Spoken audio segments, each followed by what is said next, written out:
Well, welcome back. I'm Joe Hyde, and I'm joined here today with our state representative, Drew Darby. Drew Darby, thank you for coming on our show today. It's my pleasure, I Joe. have I have a lot of questions to ask you. We haven't talked probably in a year on our show, and I'm sure everyone out there in the audience was going to want to hear some of these things. The most important thing is, we got a trial going on in Austin. Can you say anything about the Ken No, Paxton trial? I'm currently and other legislators are under a gag order from the lieutenant governor, and so I can't comment on the trial. So the lieutenant governor can tell a state rep to shut up. Yes, essentially yes, and he can put a fine on it. I think the fine is $500, and I think there's a period of incarceration too if we violate that order. So I want to stay out of jail. So I can't. If I ask you any more, we're risking prison time if we. We are in a fine. Okay. So Can you talk around the edges about it? I can't talk about the trial or the merits of the case or any of that.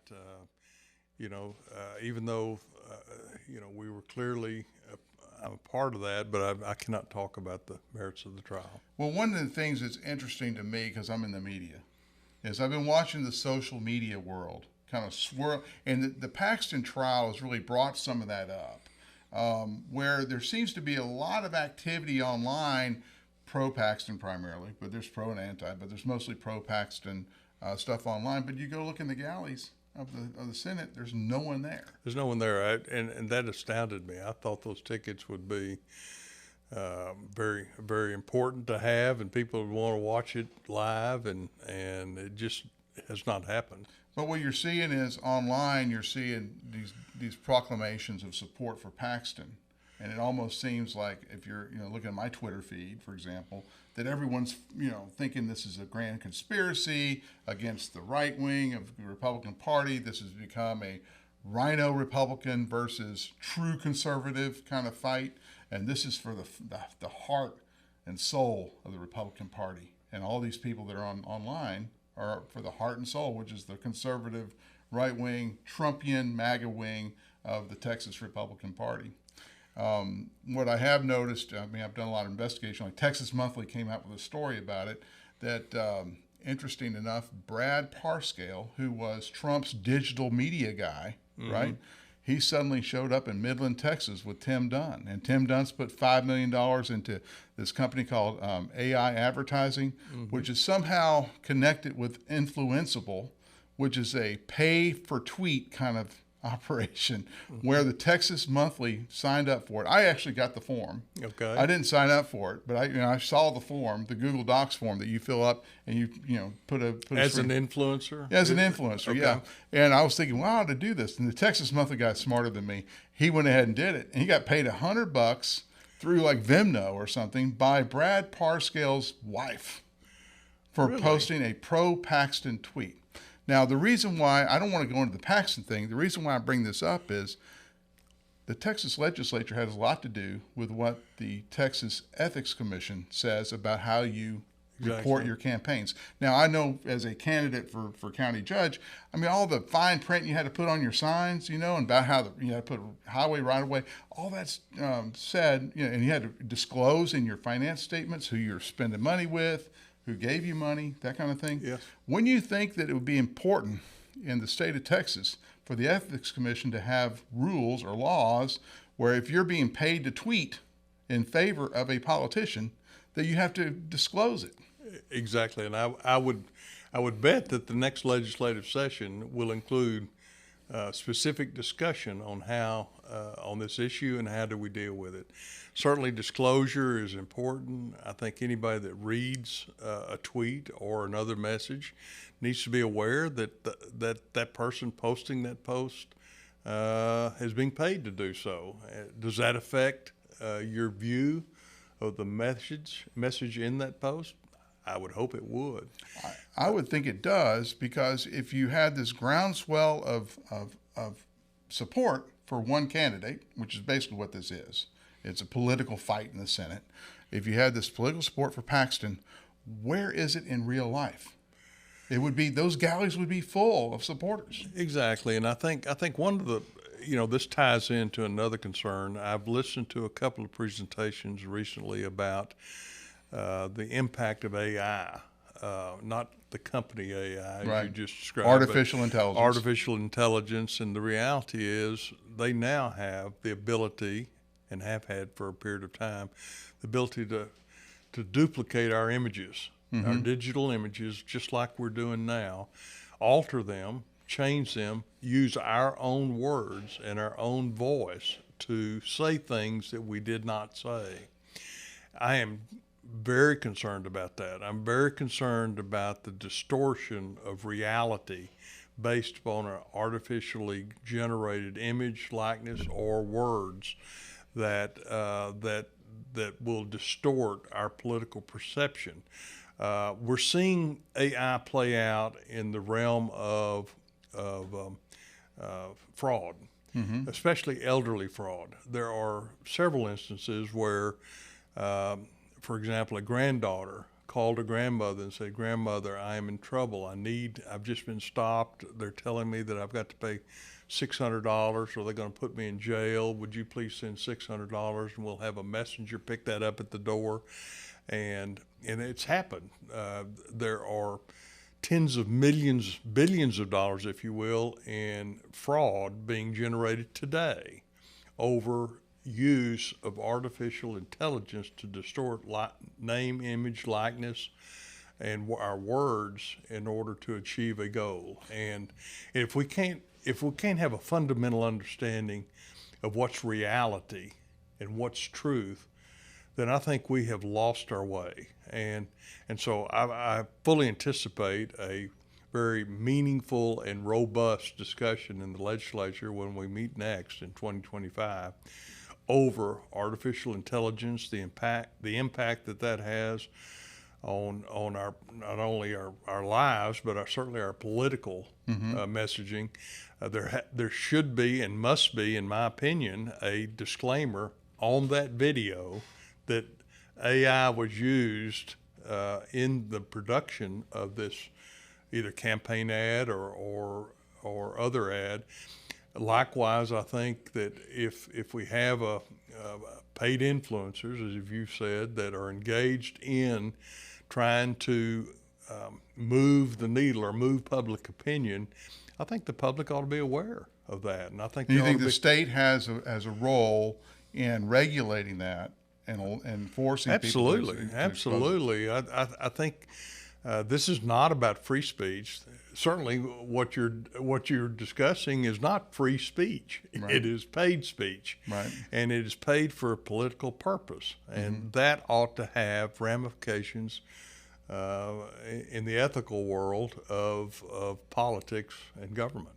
So right now, in the Texas statutes, there is nothing in there that lists AI fraud as anything. I'm not aware of any. Yeah. And I see this as a huge exposure that the public has in trying to. I mean, we all have seen movies about an AI brain that controls a spaceship and things like that. But the reality is that technology is here. They're using it to drive trucks on our freeways. Right. Thanks, Elon Musk. Yeah, they're using it to drive cars. I mean, it is here, and I think the state of Texas should embrace that it's here and try to deal with the consequences of that type of technology being available. After Paxton, after this whole ordeal is over, I predict the next big fight is going to be school choice and vouchers. But I would say after the trial process is through, then the governor has designs for us to come back. And we have about $5 billion already set aside in the budget. The House had a plan to spend it on teacher pay raises and school safety issues. Okay, let's stop right there for a second. I just want to kind of frame this. The school voucher is going to become this rhino Republican versus true dyed-in-the-wool conservative Republican. That's where the heart and soul is going to be fought on this. And there's a lot of, I think there's a lot of disregard of the fact that there's also a rural versus urban divide in Texas politics too that transcends left-right. Absolutely. And And so you, because you're a rural representative, get kind of sucked into this rhino wing. They say, well, you're a rhino on this, so meaning Republican in name only kind of stuff, which is a smear, I think. But I think it's blasphemy to say that I am not a Republican. I helped participate in the first organized Republican primary in this county in 1978. I was part of the election process in 1978. So now, and to put that in perspective, a Democrat had been a representative of this area since the Reconstruction. Yes, absolutely. Democrats had controlled this state. Democrats had built this state through our schools, our bridges, our roads, our interstate system. But there had not been a Republican primary held in Tom Marine County prior to 1978. Wow. Even though Republicans in other parts of the state held toeholds, there had not been an election, a primary election, held in Tom Marine County. And then within 10 years, you had Clayton Williams running against Ann Richards, and Clayton Williams had a good chance of winning until he messed up. Absolutely, absolutely. So, and Rick Perry switched from Democrat to Republican about that time. Yes. So the thing what you're talking about that started at 78, it took about 15 years, and the state pretty much swung Republican. Well, I like to think that regardless of R's and D's, I think I would hope that the Republican Party or any party would be about helping the quality of life of Texans. It ought to be about, and I say this many times, it ought to be about good water, it ought to be about good schools, it ought to be about good roads, and it ought to be about good jobs. Those are the issues that government is designed to implement, maintain, and enhance as we have a growing state. And so growing up, clearly there were Democrats who focused on those issues, and they were in the majority, and we got those issues done. I think today there are Republicans that continue to be focused on those issues, and we're still getting things done. I don't care about labels. I care about getting things done. And so I truly believe that, and I recognize there is an ongoing debate within the Republican Party and within the Democratic Party in order to try to purify, if you will, dissenting voices that they perceive should not exist. I long for the days of civility. I think civility, we've lost sight of that in government and in politics. Okay, so I want to try to frame this school voucher / school choice in a way that we can talk about the rural versus urban and the conservative versus liberal. Okay? Let's say I'm an urban parent and I live in an older school district in Harris County, let's say Spring Branch. And I'm not happy with the schools that my kids are going to have to move into, but the interest rates are now almost approaching 9%. I can't move. I'm stuck. I don't really have enough money to afford sending my kids to a private school. I would like to know why the legislature won't give me a voucher and let me choose where to send my child. The reality is you have choice. You have choice on where your kids can go. You have a choice of either public schools, or you have a choice of a public charter school, or you have a private or parochial school. Or but I can't afford a private school.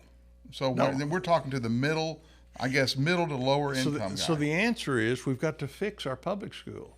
And I think you're seeing that in Houston right now with the TEA taking over the public school system in Houston. This is an attempt by the state to give those parents worth for the kids to receive a quality education.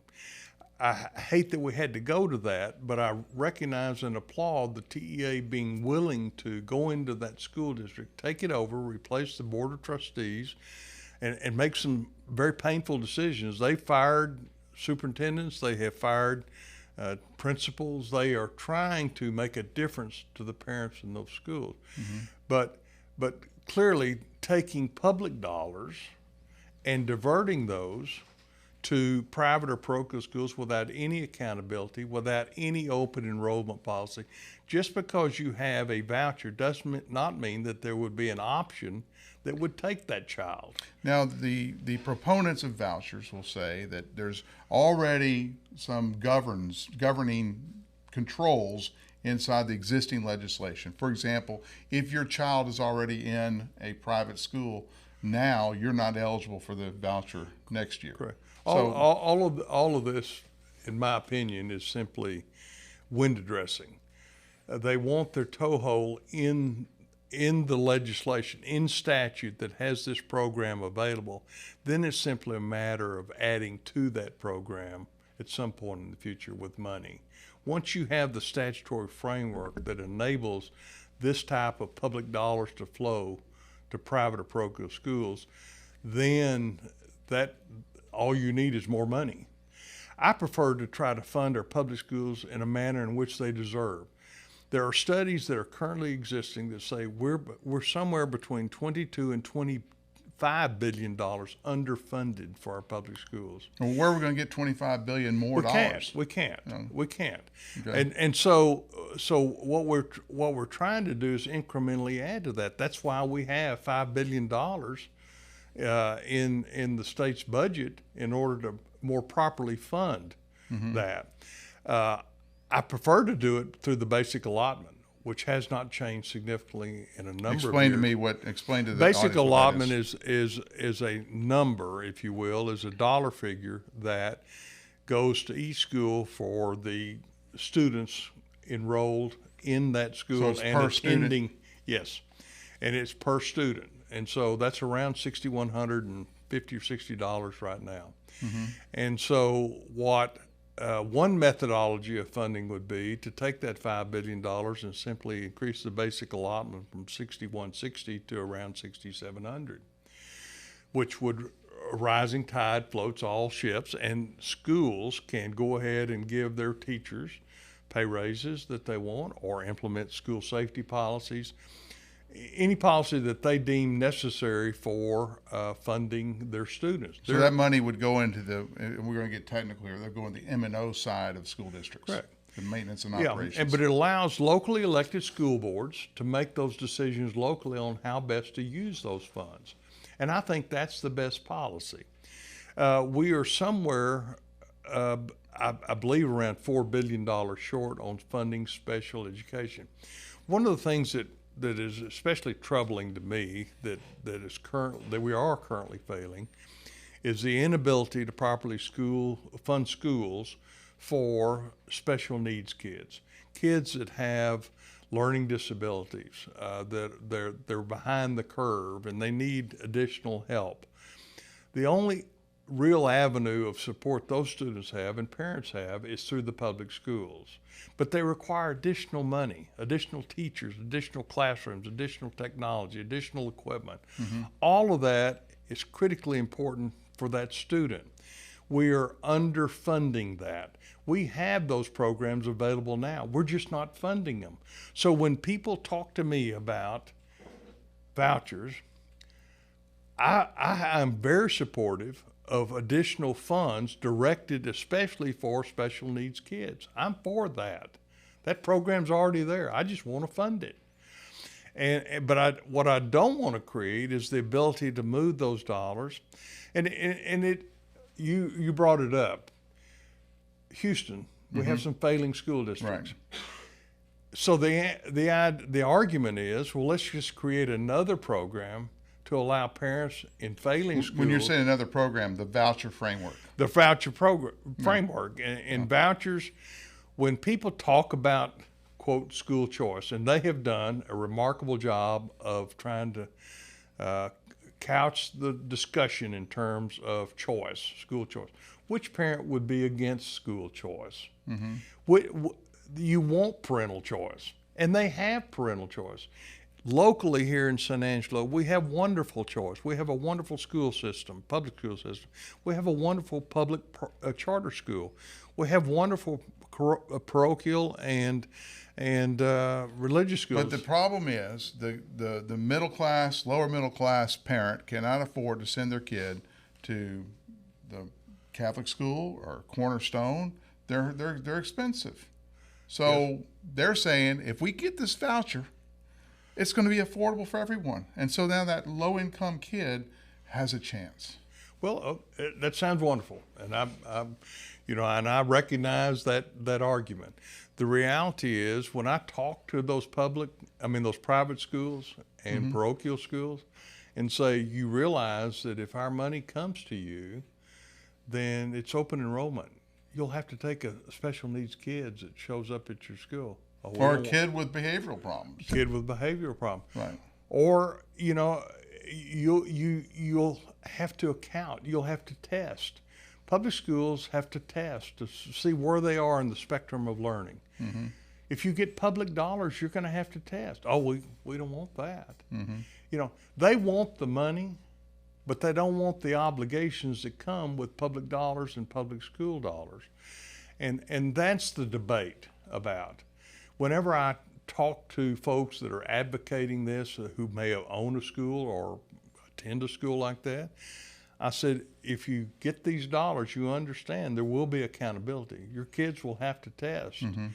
And test may not exactly the test that public schools are tested with, but you're going to have to test. And you're going to have to be able to take any student that applies. You're going to have to be able to take them. Right. And so that's kind of the debate.